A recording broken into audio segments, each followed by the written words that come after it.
하나님 말씀 마태복음 7장 15절부터 23절까지 읽겠습니다.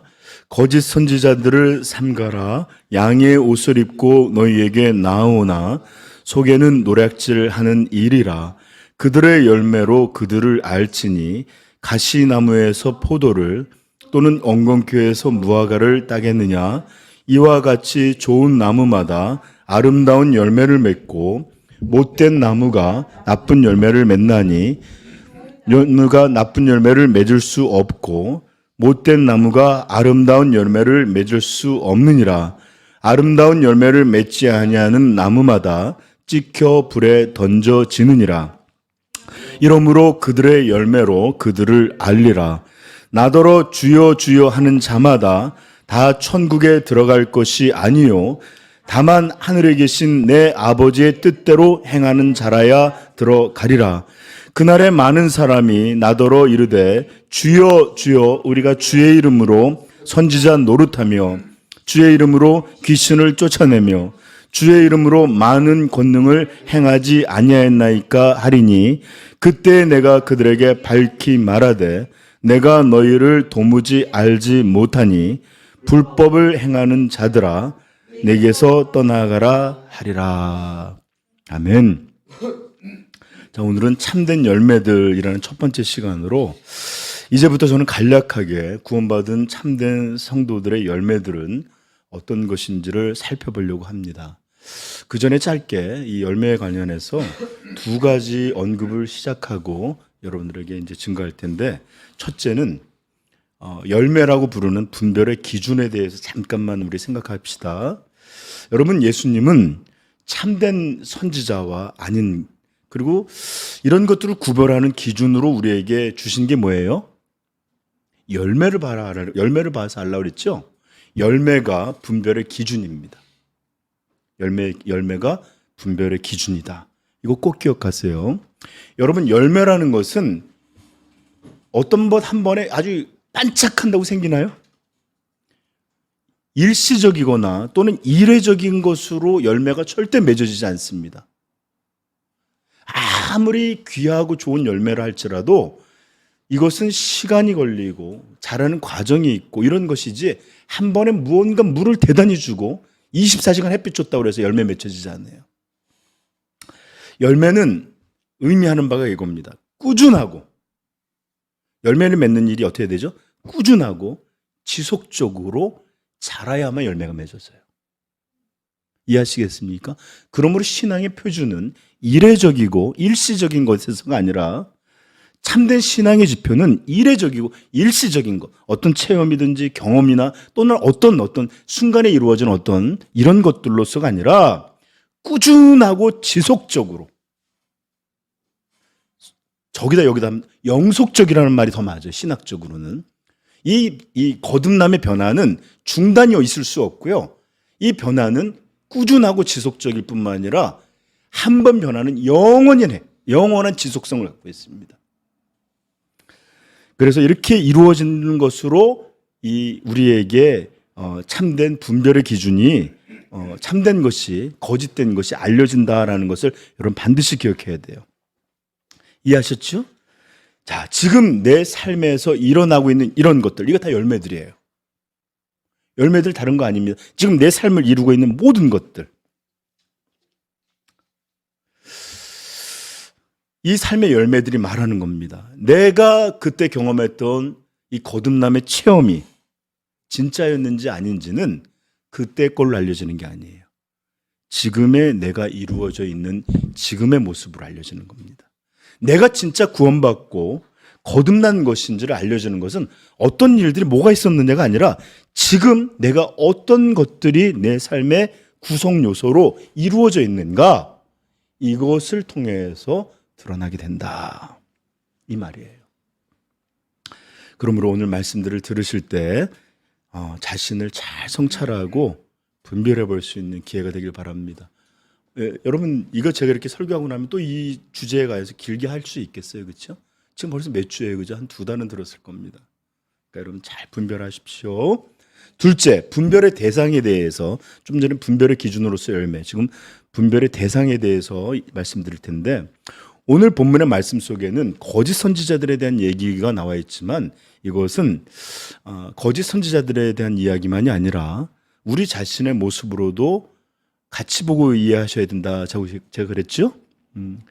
거짓 선지자는 여러분들 구원받고 거듭나게 된 하나님의 백성이 절대 아니에요. 이해하시겠어요? 그들은 가시나무와 원건키고 나쁜 나무들이라 부르는 것입니다. 그리고 반드시 이것들은 불에 태워질 것입니다.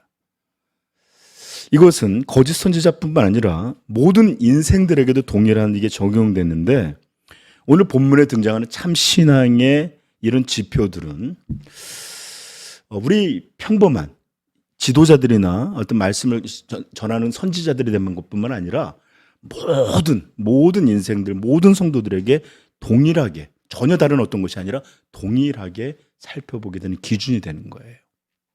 그러므로 거짓 선지자와 또 우리 자신의 신앙의 참된 지표를 동시에 이 말씀을 보면서 생각해 보셔야 돼요.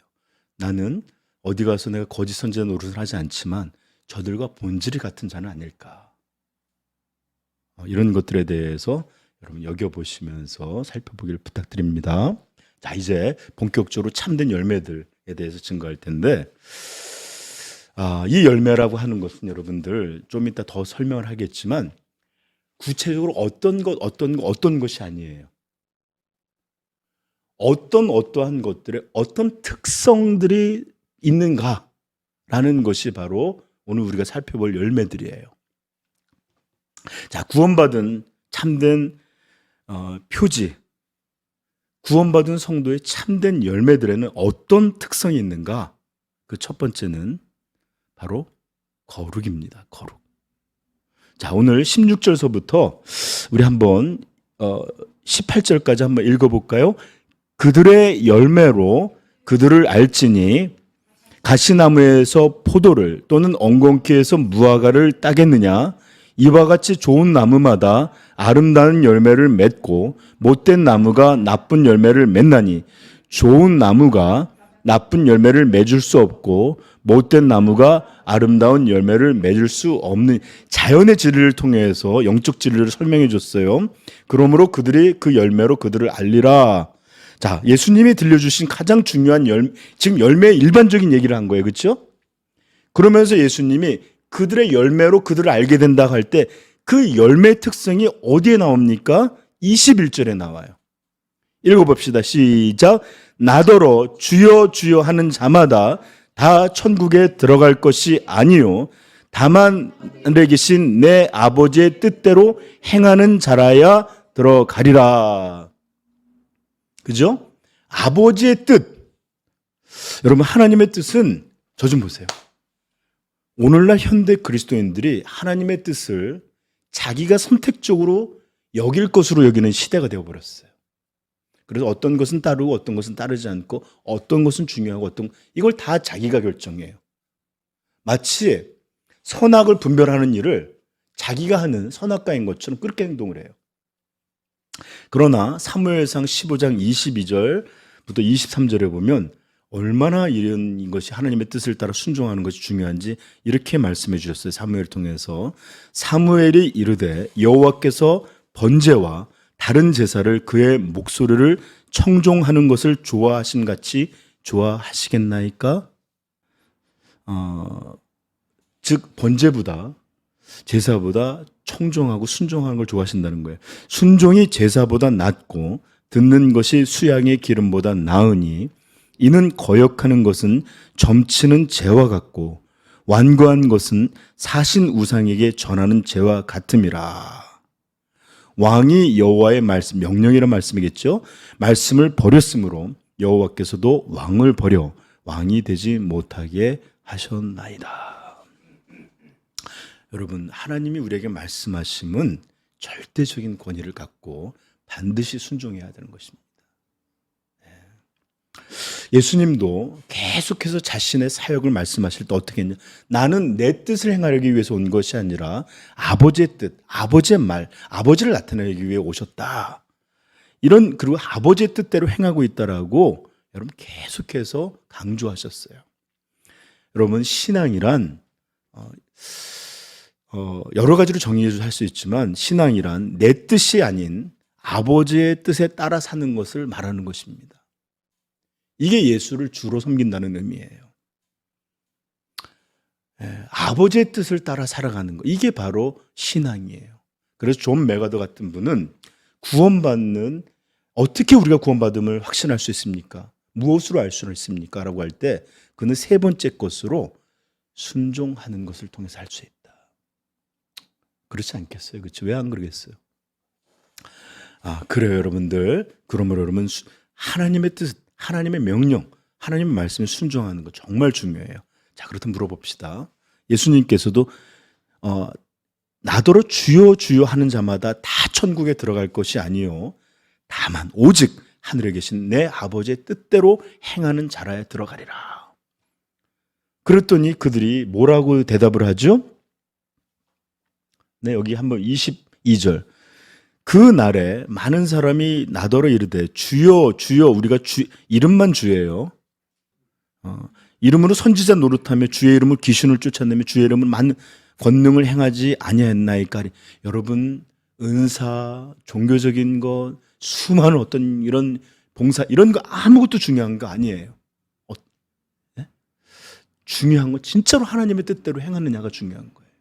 내 뜻대로 마음대로 내가 원하는 것, 내가 바라는 대로 이런 거 하는 거 의미 없어요. 예수님께서 하나님의 뜻이 무엇인지 이제 말씀하십니다. 자, 23절입니다. 시작. 그때 내가 그들에게 밝히 말하되 내가 너희를 도무지 완전히 전혀 알지 못하니 불법을 행하는 자들아 내게서 떠나가라 하리라. 아멘. 그래요. 하나님의 뜻은 절대적으로 중요한데 하나님의 뜻의 가장 기본이 되고 절대적인 그런 뜻, 그것은 무엇입니까? 그것은 바로 거룩. 하나님의 뜻은 거룩입니다. 내가 거룩하니 너희도 거룩하라.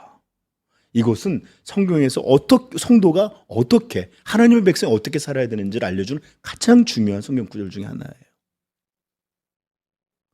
우리 요즘 레위기 보고 있지만 계속해서 나는 여호와니 너희는 내 앞에서 거룩하라. 계속 나와요. 그렇죠? 음식을 먹는 거, 옷 다 그렇습니다. 데살로니가 4장 3절도 말합니다. 하나님의 뜻은, 여러분 제가 맨날 그러죠. 목사님 저 하나님의 뜻이 뭔지 모르겠어요. 몰라도 돼요. 이런 우리 삶에 이루어지는 것들 아무도 잘 몰라요. 어떤 이와 결혼해야 될지, 어디로 이사해야 될지, 또는 또 무슨 일을 해야 될지 모르겠어요. 그러나 성도를 향한 가장 중요한 하나님의 뜻은 뭐냐? 하나님의 뜻은 이것이니 너희의 거룩함이라. 너희의 거룩함이라. 오늘 본문의 말씀을 통해서도 분명히 말씀한 그때 내가 그들에게 밝히 말하되, 아까는 뭐라 그랬죠? 내 아버지 뜻대로 하는 자라고 그랬죠? 근데 이들에게 밝히 말하되 내가 도무지 너희를 알지 못하니. 왜냐? 하나님의 뜻대로 하지 않은 거예요. 불법을 행한 거예요. 이 얘기 무슨 뜻입니까? 하나님의 뜻이란 거룩이다라는 거예요. 거룩. 여기서 불법이라는 말은 아노미아라는 말이 쓰였는데 불법, 악행 또는 죄, 악 이런 것을 말하는 거예요. 즉 죄를 범하는 자들아, 불법을 행하는 자, 죄를 범하는 자들아 내게서 떠나가라라는 거예요. 그래서 NIV에는 you evil doer, 그러니까 죄 짓는 자들아, 악을 행하는 자들아 내게서 떠나가라 이렇게 말하는 거예요. 그렇습니다. 여러분, 하나님의 사람, 참된 이 참된 거듭남이 있는 사람의 첫 번째 열매는 바로 거룩의 열매, 의의 열매, 이런 특성을 가진 이런 것들이 삶에 가득하게 된다 이 얘기예요. 이것이 바로 우리가 살펴봐야 될 첫 번째 가장 중요한 열매예요. 자, 제가 여러분 길지만 성경 구절 여러 개 말씀드릴 거예요. 왜냐하면 이것이 얼마나 우리 성도들의 삶과 밀접하게 연결되어 있는지 좀 들어보십시오. 사도행전 26장 18절. 그 눈을 뜨게 하여 어둠에서 빛으로 사단의 권세에서 하나님께 돌아오게 하고 죄 사함과 나를 믿어 거룩하게 된 무리 가운데서 기업을 얻게 하리라 하더이다. 즉 바울이 이것을 증거하는 가운데 이렇게 말하는 거예요. 그 눈을 뜨게 하여 어둠에서 빛으로 사단의 권세에서 하나님께로 돌아오게 하고 죄 사함과 나를 믿어 거룩하게 된 무리, 성도들을 말하는 거예요. 성도들을, 그래서 우리는 거룩한 무리, 성도들아 부르는 거예요. 거룩하게 된 무리 가운데서 기업을 얻게 하리라 하더이다. 로마서 6장 19절 읽어드리겠습니다. 너희 육신이 연약함으로 내가 사람의 예대로 말하노니 전에 너희가 너희 지체를 부정과 불법에 내주어 불법에 이른 것 같이 이제는 너희 지체를 의에게 종으로 내주어 거룩함에 이르라. 이거 성도들에게 명하는 바예요. 고린도전서 1장 2절 말합니다. 고린도에 있는 하나님의 교회, 이제 곧 풀어 설명합니다. 곧 그리스도 예수 안에서 거룩하여지고, 이게 하나님의 성도예요. 이게 교회의 특징 첫 번째예요. 성도라 부르심을 받은 자들과 이렇게 해서 시작하고 있어요. 그리고 교회는 즉 예수 안에서 거룩하여지고, 이게 성도예요. 이 특징이. 고린도서 3장 6절 17절 16절 17절 너희는 너희가 하나님의 성전인 것과 하나님의 성령이 너희 안에 계신 것을 알지 못하느냐. 누구든지 하나님의 성전을 더럽히면 하나님이 그 사람을 멸하시리라. 하나님의 성전은 거룩하니 너희도 그러하니라. 성도에게는 반드시 거룩이라는 게 절대적인 요소예요. 에베소서 1장 4절 곧 창세전에 그리스도 안에서 우리를 택하사 우리로 사랑 안에서 그 앞에 거룩하고 흠이 없게 하시려고 그 기쁘신 때때로 우리를 예정하사 예수 그리스도로 말미암아 자기의 아들들이 되게 하셨으니, 우리를 구속하여 하나님의 아들을 삼으신 것은 우리로 그분 앞에서 거룩하게 하시려고, 흠없게 하시려고 하는 것이 목적이었다라고 에베소서는 들려주고 있어요. 데살로니가 4장 7절 8절 하나님이 우리를 부르심은 부정하게 하심이 아니요 거룩하게 하심이니 그러므로 저버리는 사람은 하나님이 아니요 너에게 그의 성령을 주신 하나님을 저버림이니라. 하나님이 우리를 부르심은 부정하게 하심이 아니요 부정하게 하심이 아니요 거룩하게 하심이니, 이게 하나님이 부르신 목적이라는 겁니다.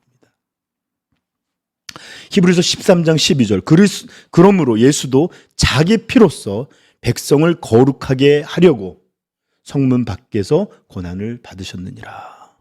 예수께서 십자가 지신 이유 거룩하게 하려고. 히브리서 12장 14절 모든 사람과 더불어 화평함과 거룩함을 따르라. 이것이 없이는 아무도 주를 보지 못하느니라. 베드로전서 1장 15절 오직 너희를 부르신 거룩한 이처럼 너희도 모든 행실에 거룩한 자가 되라. 요한일서 1장 6절 만일 우리가 하나님이 사귐이 있다고 어둠에 행하면 거짓말을 하고 진리를 행하지 아니함이거니와. 여러분, 성경은 끊임없이, 저 좀 보세요, 구원의 목적을 말하시든지 창조의 목적을 설명하시든지 예수의 죽으심을 말하든지 아니면 우리들에 대해서 그냥 있는 걸 말하든지 모두 다 뭐라 그래요? 거룩한 백성들, 거룩한 사람들, 거룩하게 하려고 부른 사람들. 그러므로 하나님의 백성의 첫 번째 특징은 뭐다? 거룩이에요. 거룩. 그러므로 목사님, 거룩이라는 게 또 어떤 특징이 있죠? 모르죠. 그러니까 그게 어떤 행동인지는 모르지만 모든 것에 나타나는 거예요. 말하는 것, 옷 입는 것, 일하는 것, 사람을 만나는 것, 가정, 교회, 모든 것에 반드시 이런 특성이 있어야 된다는 겁니다. 자, 우리 산상수는 하나님의 나라에 대한 선포다라고 우리 계속 배웠어요. 그렇죠?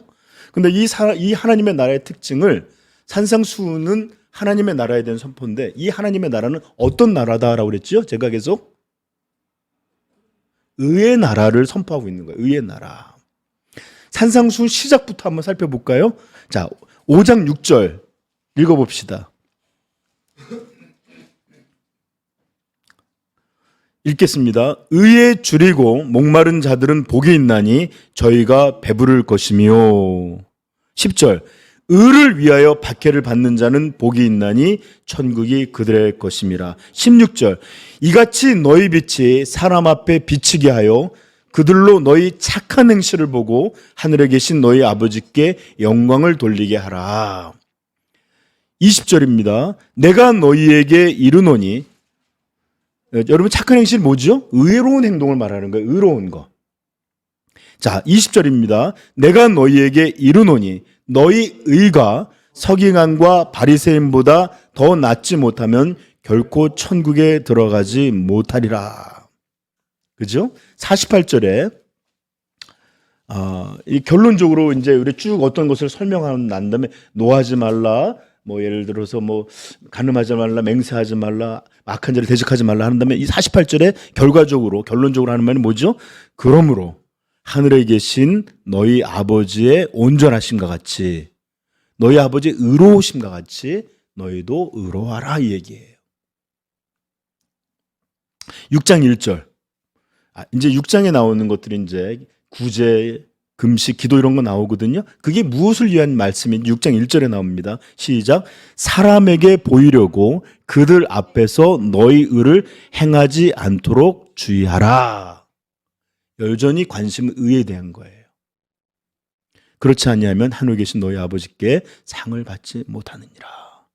그러면서 구체적인 세 가지가 나온 거예요. 사람에게 보이려고 그들 앞에서 너희 의를 행하지 않도록 주의하라. 하나님 앞에서만 행하라 이거죠? 예. 어쨌든 관심은 의예요. 자, 6장 33절. 자, 읽어봅시다. 시작. 하나님의 나라에 대해서 구체적인 이야기가 여기서 등장하는데 시작. 그런즉 너희는 먼저 그의 나라와 그의 의를 구하라. 그리하면 이 모든 것을 너희에게 더하시리라. 핵심 구절이에요. 너희는 먼저 그의 나라와 그의 의를 구하라. 하나님의 나라는 무엇보다 산상수훈에서 의의 나라입니다.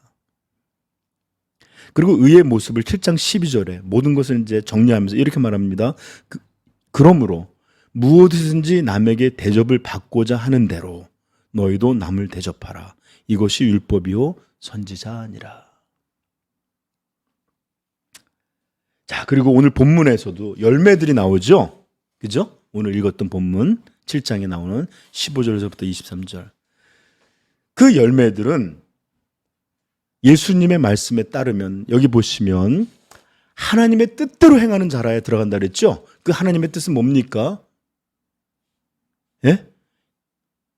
23절에 불법을 행하는 것이 아닌, 악을 행하고 죄를 짓는 것이 아닌 거룩하고 의롭게 행하는 것, 온전하게 행하는 것, 착한 행실을 하는 것, 이것이 바로 하나님의 뜻이요 하나님의 명령입니다. 그러므로 이 열매는, 이 본문에서 말하는 가장 중요한 열매는 의의 열매요 거룩의 열매예요. 이해하시겠습니까, 여러분? 여러분, 저 좀 보십시오. 우리 친인이 성안이 많이 들었죠? 그렇죠? 우리가 예수님을 영접했던 당시에 이렇게 즉각적으로 구원받는 걸 칭이라고 그래요. 그리고 주님의 나라에 가서 완전한 이것을 얻기까지의 모든 신앙 과정, 살아있는 모든 신앙 과정을 뭐라 부르죠? 성화. 이게 뭐예요? sanctification, 거룩해지는 것이에요. 이해하시겠습니까? 우리의 신앙 전체를 거룩함이라고 표현한 거예요. 거룩함. 여러분, 죄에서 건짐을 받는 것, 이것이 바로 구원이에요. 그렇죠? 근데 만약에 이 구원이 우리로 죄는 씻어놨는데 옛 본성 그대로 내버려두고 그냥 이것이 끝이라 하면 이것이 어떻게 구원이겠어요? 죄를 몰랐을 땐 죄를 죄로 여기지 않았어요. 그런데 이제 하나님의 심판도 알게 했고 하나님의 거룩도 알게 됐고 죄의 무서움도 깨닫게 됐는데 이것을 바꿀 수 있는 본질이 바뀜이 없이 그대로 내버려 둔다? 이것은 절대 구원이 아니에요. 거지를 한 달간 최고의 삶을 누리게 해놓은 다음에 다시 그 자리로 곤두박질을 치게 하는 거. 이게 어떻게 복이에요? 차라리 그것밖에 모르면 살아가지만 그 모든 걸 누리게 해놓은 다음에 다시 그들로 보내서 시궁창에서 살게 하는 거. 이거는 거의 저주예요. 그러므로 하나님께서는 죄에서 건지실 때 그에게 존재를 바꾸는 일을 하세요. 이제는 마귀의 자녀였던 우리를 하나님의 자녀로, 빛의 자녀로, 거룩의 백성들로 바꿔놓으세요. 나무가 바뀐 거예요. 그러므로 성도의 가장 거듭난 이의 가장 분명한 이 현저한 특징이 무엇이냐? 바로 의롭고 거룩한 거예요. 그리고 그런 변화는 반드시 그의 삶을 이루는 곳에서 그런 흔적들, 열매들을 만듭니다. 비록 수준에 있어서는 여러분 한번 지금 봄에 가서 보시면 사과라고 해도 배라고 해도 잘 구별이 안 돼요. 그죠?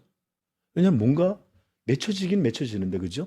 수준에 있어서는 초라할지 모르지만 반드시 이런 것들이 빛의 자녀는 빛의 열매들을 의로움과 진실함과 거룩 이런 것들로 채워져 가게 돼요. 네. 여러분 제가 여기다 조금 전에 향수를 뿌렸는데 거기다가 향수를 뿌리면 그게 번져가는 것처럼 네? 반드시 시궁창 냄새도 머물러 있지 않나요? 여러분 제가 여기서 어디 가서 아주 썩은 똥 하나를 여기다 넣고 해볼까요? 멀리 있어도 다 번져가요. 그런 것처럼 이렇게 거듭나서 그리스도의 향기를 가진 사람들, 거룩해진 사람들은 반드시 그런 일들이 삶에서 번져갑니다. 자, 이것은 제가 좀 전에 얘기했죠. 어떤 특정한 행동들, 이런 것을 하는 게 거룩한 거다, 이런 걸 행하는 게 의다, 이렇게 말하지 못한다 할지라도 성도 자체가, 나무가 이제 나쁜 나무에서 좋은 나무로, 악한 나무에서 거룩한 의의 나무로 변화된 것이기에 그가 살아가는 모든 영역에서 의와 진실함과 거룩함과 아름다운 것들이 이제는 맺혀지기 시작하고 자라가기 시작해요. 도좀 보세요. 여러분들의 삶은 지금 어떤 열매들이 자라가고 있습니까?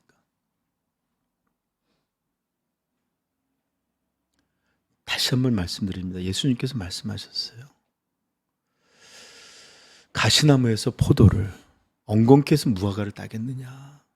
좋은 나무마다 아름다운 열매를 맺고 나쁜 나무가 나쁜 열매를 맺나니 좋은 나무가 나쁜 나무를 맺을 수 없고 못된 나무가 아름다운 열매를 맺을 수 없느니라. 우리의 삶의 특징들이, 우리 성도들의 삶의 특징들이, 저와 여러분들의 이런 의와 거룩함과 진실함의 열매들로 새록새록 이렇게 또는 빠득빠득 뽀득뽀득 채워져 가기를 소원하며 축복합니다. 네. 이런 것들이 아니라 계속 죄의 어떤 것들만 이렇게 주변 이렇게 계속 여러분, 이거 죄송하지만 성경 그리고 예수님의 말씀에 따르면 변화되지 않는 나무일 때문에 그런 거예요. 그러니까 여러분들 주의 깊게 한번 살펴보시길 바랍니다. 네.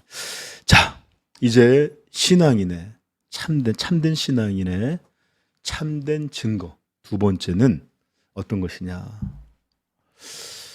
이것은 이제 쭉 보면은 여러분들 이제부터 나오는 것들은 성경 여기 본문에 나오기보다는 성경 전체를 통해서 살펴보는 것들이에요. 그 참된 신앙의 두 번째 증거는 다름 아닌 사랑입니다. 사랑. 저는 이것을 시간차를 들고 첫 번째와 두 번째라고 표현해서 설명하고 시간차를 두고 이것들을 말하고 있지만 사실은 실제에 있어서는 이것은 거룩과 동시에 같이 있는 것이에요. 이것이 어떤 게 순서가 우선이냐라고 말할 때 열매라는 측면에서 살펴볼 때 이렇지만 참된 신앙의 어떤 본질적인 요소가 뭐냐고 할 때 어쩌면 사랑이 가장 압도적으로 중요한 것일 수 있어요. 자, 그러므로 우리가 두 번째로 살펴보고는 있지만 그것은 중요도나 순서가 아니라 그냥 설명을 위한 시간차예요. 그러니까 이 성도의 참된 신앙의 거듭남의 분명한 증거, 사랑. 여러분, 사랑이 얼마나 압도적으로 중요한 것인지 저는 여러분 세 가지를 여러분한테 설명할 겁니다. 먼저 사랑은 우리 예수님에 의하면 마태복음 22장 36절에 가장 큰 계명이다. 이게 전부다라고 말씀하셨어요. 읽어드릴까? 우리 찾아봅시다. 마태복음 22장 36절. 어떤 율법 서기관이 예수님을 시험하기 위해서 물었던 질문인데 한번 읽어봅시다. 22장 36절부터 40절 시작. 선생님, 율법 중에서 어느 계명이 크니까? 여러분 이거 아시죠? 배경? 이스라엘 랍비들은 각자의 고유한 특성들을 가지고 어떤 하나님의 율법이 가장 존귀한 거냐, 가장 큰 것이냐 이거를 학파별로 이야기를 하고 또 그것들을 논쟁하고 이런 것들을 즐겨했어요. 그러니까 예수님 앞에도 이제 이런 걸 말하면 시험거리가 될 수 있잖아요. 그러니까 예를 들어 이거다 말하면 이거는요 그러면서 이렇게 그를 넘어뜨리기 위해서 물어봤는데 예수님 뭐라고 말씀하셨느냐? 선생님 율법 중에 어느 계명이 크니까 물었을 때 37절부터 읽어봅시다. 시작. 예수께서 이르시되 내 마음을 다하고 목숨을 다하고 뜻을 다하여 주 너의 하나님을 사랑하라 하셨으니 이것이 크고 첫째 되는 계명이요 둘째도 그와 같으니 내 이웃을 내 자신같이 사랑하라 하셨으니 이 두 계명이 온 율법과 선지자의 강령이니라. 아멘. 가장 큰 계명 뭐냐? 사랑이다. 사랑. 이것이 온 율법과 선지자의 핵심이다. 전부다. 이렇게 말씀하셨어요. 그러므로 가장 중요한 계명은 말씀이신 하나님께서 우리에게 들려주신 바대로 하면 말씀을 주신 이가 하신 말은 사랑이에요. 사랑. 얼마나 중요한지 알겠죠? 두 번째, 예수님께서 제자들을 떠나기 전에 주신 말씀이 요한복음 13장, 14장, 15장 계속 나오는데 이렇게 말씀이 나옵니다. 13장 34절 새 계명을 너희에게 주노니 서로 사랑하라. 내가 너희를 사랑한 것 같이 너희도 사랑하라. 너희가 서로 사랑하면 이로써 모든 사람이 너희가 내 제자인 줄 알리라. 예수님은 다른 어떤 계명 준 게 아니라 이전에 있는 거 다 잊어. 그리고 새 계명을 주는데 이 계명은 다른 것이 아니라 사랑하라는 거예요. 사랑. 내가 너희를 사랑한 것 같이 사랑하라는 거예요. 그리고 너희가 서로 사랑하면 이로써 모든 사람이 너희가 내 제자인 줄 알리라. 그럼 선생님의 이름이 뭐예요? 사랑이죠. 제자가 예를 들어서 너희가 서로 사랑하면 이로써 너희 모든 사람이 너희가 내 제자인 줄 알리라 그랬잖아요. 그럼 뭐예요? 나는 누구라는 거예요? 사랑이다라는 거예요. 선생님 이름은. 요한일서에 말씀하시는 것처럼 하나님은 사랑이시니. 아멘. 네, 그래요. 예수님의 이름은 사랑이에요. 사랑. 그러니까 그 선생을 따라 살아가는 제자가 사랑할 때 너희가 내 제자인 줄 알리라 하는 거예요. 여러분들이 만약에 와서 여기서 막 매일 쪼르기나 하고 이렇게 때리고 아니 샌드백 치고 꺾고 그러면 여러분들 여러분들의 스승이 누구라고 생각하겠어요? 무술 마스터지. 그죠? 근데 여러분들, 우리가 사랑하면 내 제자인 줄 알게 된다. 이 말은 선생의 이름이 사랑이다라는 거예요. 사랑. 우리 주님은 사랑이십니다. 자, 여러분, 십계명도 있고 성경에 많은 명령들이 있어요. 그것들은 모두 두 가지 형태로 되어 있습니다. 너희는 이렇게 되라, 되지 말라, 또는 이렇게 하라, 이렇게 하지 말라예요. 그러나 이런 표현들은 사실 율법에 대해서, 하나님의 명령에 대한 소극적인 표현이지, 이 진짜 하나님이 주신 명령은 그런 것이 아니에요. 핵심은 뭐예요? 로마서 13장에 나옵니다. 13장 8절. 8절부터 10절까지 한번 읽어볼게요. 시작. 피차 사랑의 빚 외에는 아무에게도 아무 빚도 지지 말라. 남을 사랑하는 자는 율법을 다 이루었느니라. 간음하지 말라, 살인하지 말라, 도둑질하지 말라, 탐내지 말라 한 것과 그 외에 다른 계명이 있을지라도 내 이웃을 내 자신과 같이 사랑하라 하신 그 말씀 가운데 다 들었느니라. 사랑은 이웃에게 악을 행하지 아니하나니 그러므로 사랑은 율법의 완성이니라. 아멘. 여러분, 이웃을 해하지 말라, 살인하지 말라, 뭐 이런 얘기 하잖아요. 그렇죠? 그죠? 여기에 이건 아주 소극적인 표현이에요. 적극적인 말은 뭐예요? 사실 이 율법이 담고 있는 진짜 의도. 이웃을 내 몸과 같이 사랑하라. 이게 진짜 계명의 핵심이에요. 그런데 법이라는 것은 맥시멈을 말하는 게 아니라 최소한 이런 것은 하지 말라가 법의 정신이에요. 그래서 법대로 살았다면 좋은 말 아니에요. 무슨 말인지 알죠?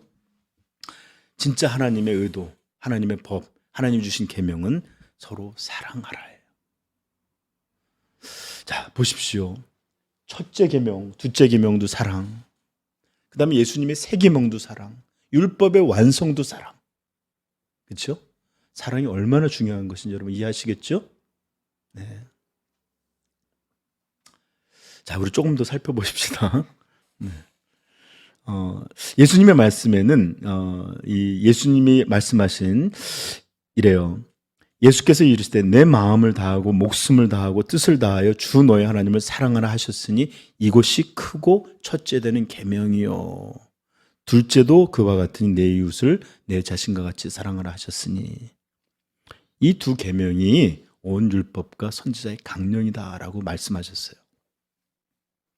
그래서 여기는 두 가지 사랑이 나오죠. 첫 번째는 하나님을 향한 사랑, 두 번째는 이웃에 대한 사랑입니다. 저는 한 가지만 얘기하려고 해요. 하나님에 대한 사랑. 첫째는 하나님에 대한 사랑이에요. 왜냐하면 이것이 두 번째 사랑을 가능하게 하는 원천이에요.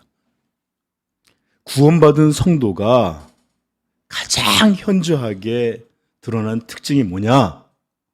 사실은 거룩이니 이런 것들은 차츰차츰 이런 것이지만 가장 먼저 현저하게 드러나는 것은 사랑입니다. 이렇게 거듭나게 되면 하나님을 사랑하는 자들이 되는 거예요. 여러분, 하나님을 믿는 신앙에 대해서 제가 뭐라고 말했죠?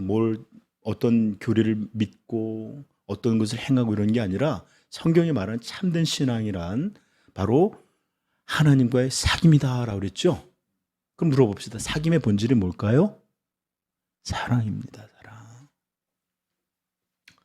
그리고 이 사귐이라는 말을 다른 말로 우리 사겨, 이 말 무슨 뜻이에요? 우리 사랑하는 사이야. 사귐의 다른 이름이 사랑이고 그 본질도 사랑이에요. 그러므로 이 거듭남 성도가 반드시 아주 누구도 예외 없이 모든 특징을 갖는 것 중에 가장 분명한 특징 하나는 바로 하나님을 향한 사랑이라는 겁니다. 이것이 바로 새롭게 된 피조물의 특징이고 이것이 바로 새 마음입니다. 만약에 여러분들 우리가 하나님을 사랑하는 마음이 생기지 않아서, 갖춰지지 않아서, 만약에 하나님을 계속해서 피하고 그 하나님과의 어떤 것들을 여러분들을 이렇게 싫어하고 지루해하고 하나님과 보내는 어떤 것들을 대해서 굉장히 어렵고 버티는 것으로 이해한다? 그럼 어떻게 그분과 사귐이 이루어지고 어떻게 그분을 쫓아가게 되고 그분을 의지해서 살아가는 신앙이 이루어지겠어요? 그러므로 거듭남은 반드시 하나님을 향한 사랑을 창조한다 라는 것을 깨닫게 되기를 축복합니다. 자, 그렇게 하나님을 사랑하게 되면 우리에게는 반드시 이런 모습이 따르게 되는데, 첫 번째는 기쁨이에요. 기쁨. 그 사랑하는 것에 대한 기쁨, 대상을 향한.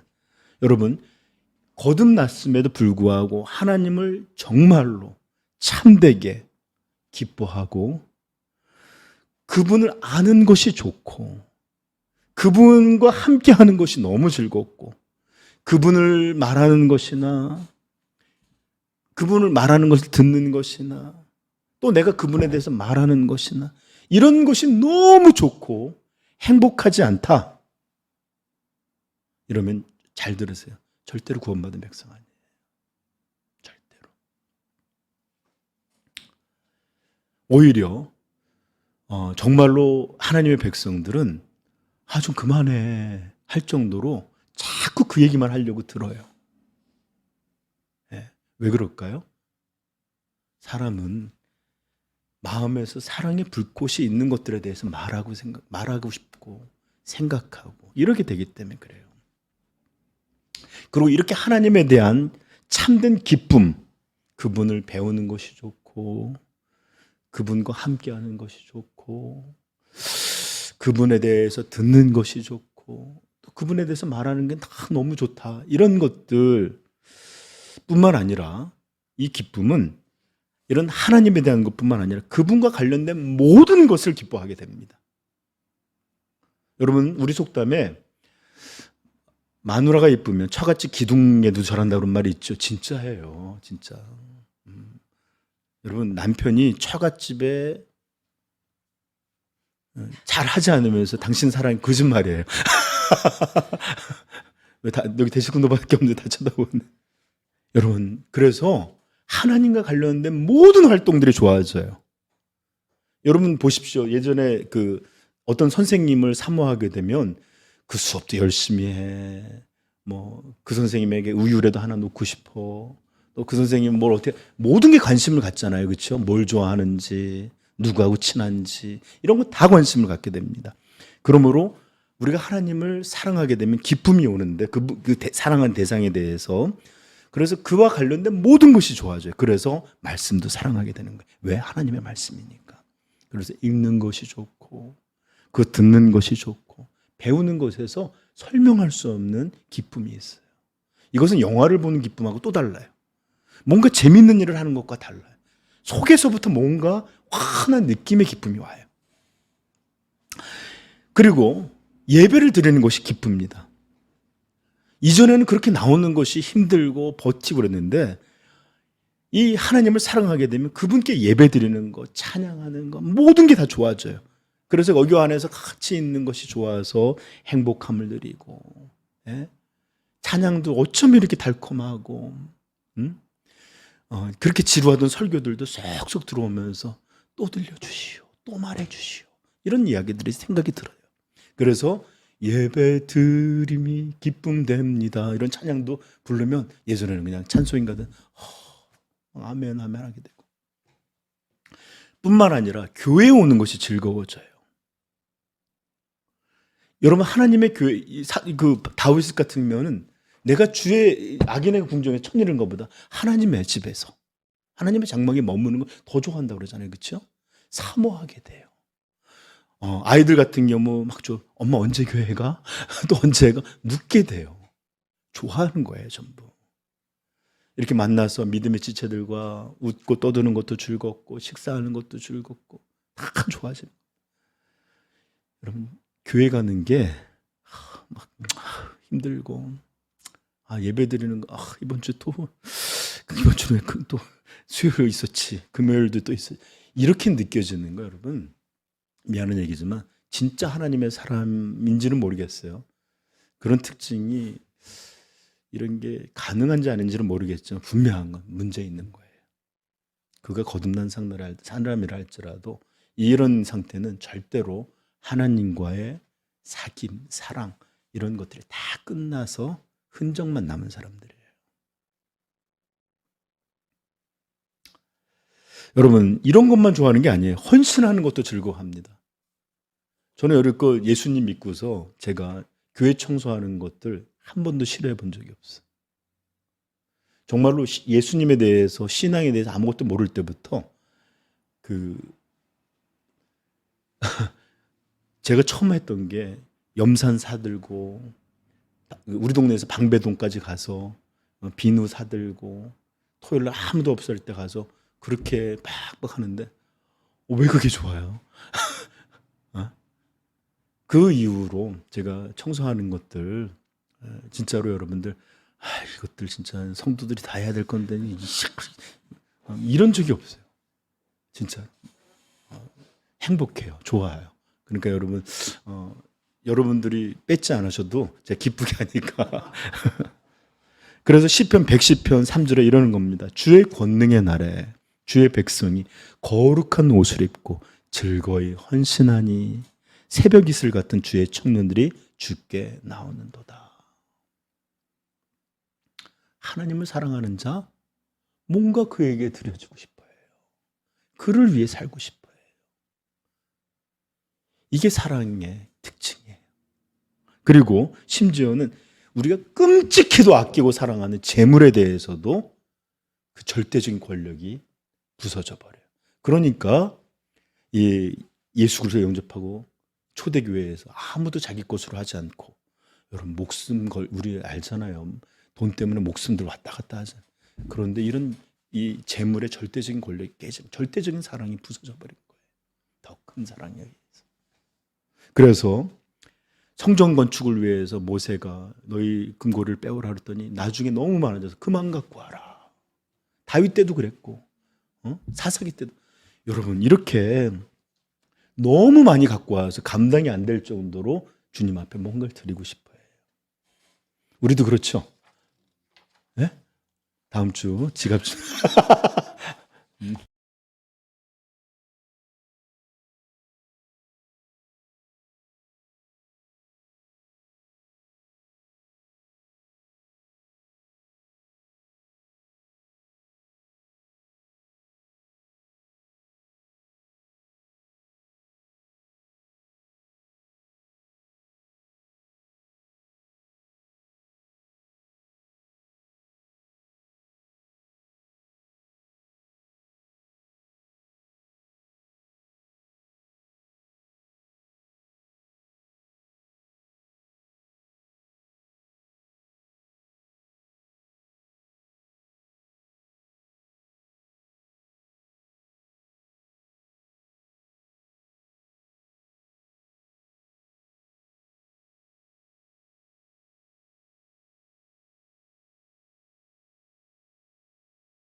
때로 우리는 사랑을 표현할 때 당신을 사랑해요라고 말하지 않고 나는 당신을 원해요 이렇게 표현하기도 해요. 그렇죠? 원함과 사랑은 거의 같은 것처럼 사용되기도 합니다. 이렇게 구원은 하나님을 사랑하게 하는데 그 사랑은 반드시 기쁨에만 머무는 것이 아니라 원함, 갈망 이런 것들을 다시 만들어요. 이런 것들을 찾게 해요. 그리고 이것은 결코 작은 정도의 원함이 아니라 아주 큰 원함이다라고 성경은 우리에게 들려줍니다. 시편 42편 1절에 이렇게 말합니다. 하나님이여 사슴이 시냇물을 찾기에 갈급함 같이 내 영혼이 주를 찾기에 갈급하나이다. 내 영혼이 하나님 곧 살아계시는 하나님을 갈망하나니 내가 어느 때에 나아가서 하나님의 얼굴을 배울까. 시편 63편 1절도 말합니다. 하나님이여 주는 나의 하나님이시라. 내가 간절히 주를 찾되 물이 없어 마르고 황폐한 땅에서 내 영혼이 주를 갈망하며 내 육체가 주를 앙모하나이다. 여러분 두 다 시편들은 다 목이 말라 죽어가는 동물이든지 사람이든지 그 목마름을 비유로 이렇게 하나님을 찾는 것들을 표현하고 있습니다. 즉 사슴이 시냇물 찾기에 갈급함, 목말라 하는 것 같이 죽어가는 짐승이 물이 없어 죽어가는 짐승이 그 물에 이렇게 갈증을 느끼는 것처럼 나의 영혼 하나님을 향하여 갈증을 느끼나이다.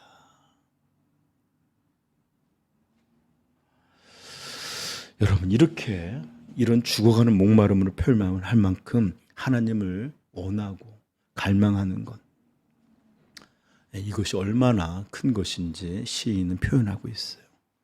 여러분 우리 성도에게는 정말 이렇게 아주 온전한 것은 아닐지 몰라도 반드시 하나님을 향한 갈증, 배고픔, 갈망 이런 것들이 있는 사람들이 바로 우리 성도들이에요.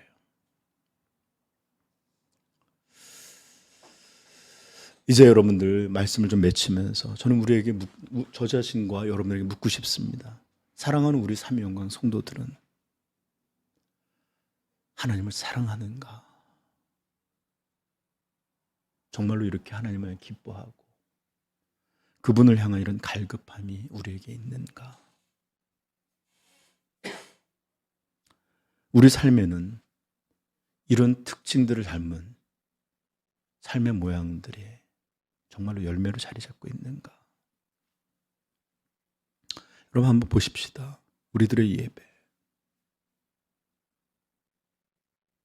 여러분들의 일, 가정, 말, 일상, 관계 이런 것들 가운데 하나님을 사랑하여 그를 기뻐하고 그것에 머무르지 않고 찾고 구하고 이런 것들이 정말로 있는가? 아니면 우리 예배, 우리 삶, 우리 이런 말들 모든 곳에는 이런 것이 아닌 여전히 거듭나지 못한 자기 사랑의 열매들만 있는 것이 아닌가? 여러분 만약에 제가 여러분한테 들려드렸던 하나님을 향한 분명한 사랑의 특징들 이런 열매들이 있다면 기뻐하십시오. 기뻐하십시오. 제가 조심스럽지만 여러분들에게 분명히 말해줄 수 있는 것은 아마 여러분들은 예수 그리스도의 피로 구원받은 그런 하나님의 백성들일 것입니다. 이런 거듭난 이가 아니면 하나님을 향한 사랑을 일시적으로 자극받고 훌륭한 설교자들 때문에 눈물을 흘리고 돌아올 수는 있어도 이렇게 꾸준히 지속적이고 견고하고 흔들리지 않는 이런 마음들을 절대로 가질 수 없습니다. 여러분 드라마도 여러분 울릴 수 있어요. 감동적인 예화로도 우리는 얼마든지 주여하며 울 수 있어요. 그러나 진정으로 거듭난 성도만이 이렇게 진짜 변화돼요. 그 특징이 분명한 하나의 질서처럼 자리매김하여 이것이 끊임없이 지속되어 어떤 열매들을 맺는 이런 일들을 행하는 것입니다. 오늘날 성도들을 보면 형상기억학금이라는 게 있어요. 쫙 펴놓으면 어떻게 돼요? 스프링을 쫙 펴놓으면 청 당겨지는 것처럼 마치 어떤 것을 말씀을 듣고 어떤 일이 있을 때 뭔가 펴지는 것 같아요. 그러나 원래 자기 사랑은 어쩜 그렇게 빨리들 돌아가는지. 여러분 이런 것 안에는 다시 한번 말씀드리면 이런 것은 성경이 말하는 참된 열매들과 관계가 없어요. 만약에 여러분들 이런 참된 열매들이 여러분들에게 보여지지 않는다면 저는 여러분들에게 분명히 말씀드리고 싶습니다. 예수 그리스도께서 말씀하신 그들의 열매로 그들을 알지니 가시나무에서 포도를 또는 엉겅퀴에서 무화과를 따겠느냐. 이와 같이 좋은 나무마다 아름다운 열매를 맺고 못된 나무가 나쁜 열매를 맺나니 좋은 나무가 나쁜 열매를 맺을 수 없고 못된 나무가 아름다운 열매를 맺을 수 없느니라. 아름다운 열매를 맺지 아니하는 나무마다 찍혀 불에 던져지느니라.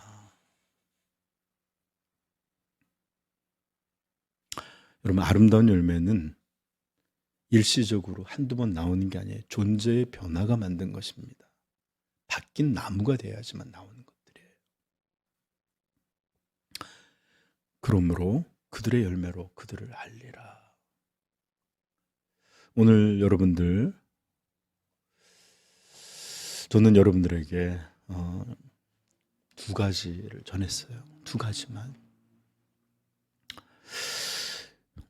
여러분 혹시 하나님이 어떤 하나님인지 가장 완전하게 드러난 게 무엇을 통해서죠? 그래, 우리 주 예수님을 통해서입니다.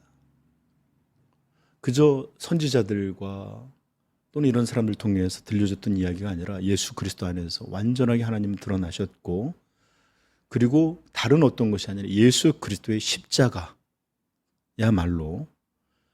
이 전능하신 하나님이 어떤 하나님인지를 가장 완벽하게 드러내고 선포하고 있습니다. 십자가는 우리에게, 예수 그리스도의 십자가는 우리에게 첫 번째, 하나님은 거룩하신 하나님이다라고 가르쳐줘요. 만약에 하나님이 거룩하신 하나님이 아니셨으면 죄를 그냥 엎었을 수도 있어요. 그러나 하나님은 죄를 심판하시는 공의의 거룩의 하나님이시므로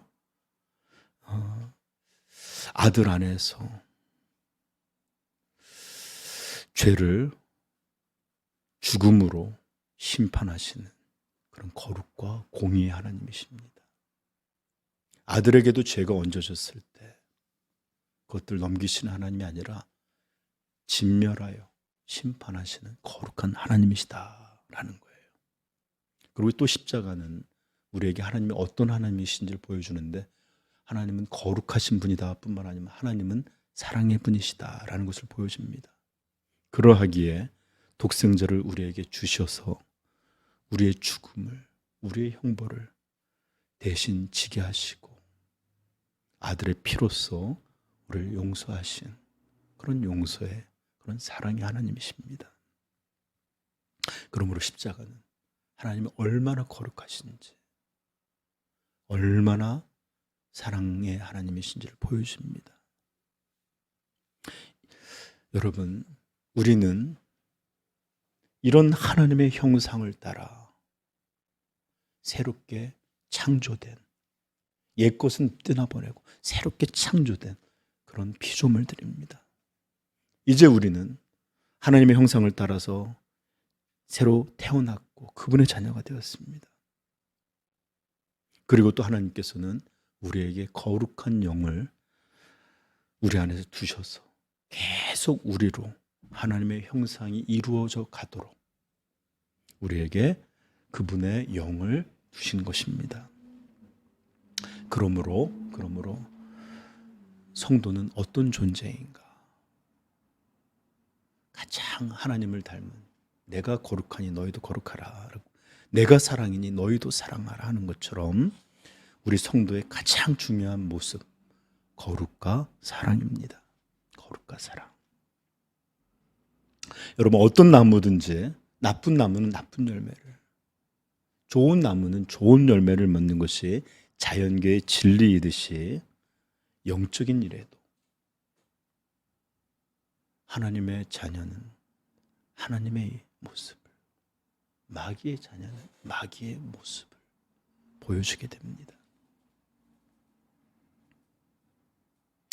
그러므로 사랑하는 성도 여러분, 저와 여러분이 거듭난 하나님의 백성이자 자녀일진데 참된 하나님의 형상인 거룩과 사랑이 우리들의 삶, 우리들의 말, 우리들의 모든 것 안에서 참되게 열매들로 가득가득 채워지기를 간절히 소원하며 축복합니다. 이것이 곧 참된 성도들의 열매이자 성도의 모습일 것입니다. 기도하겠습니다.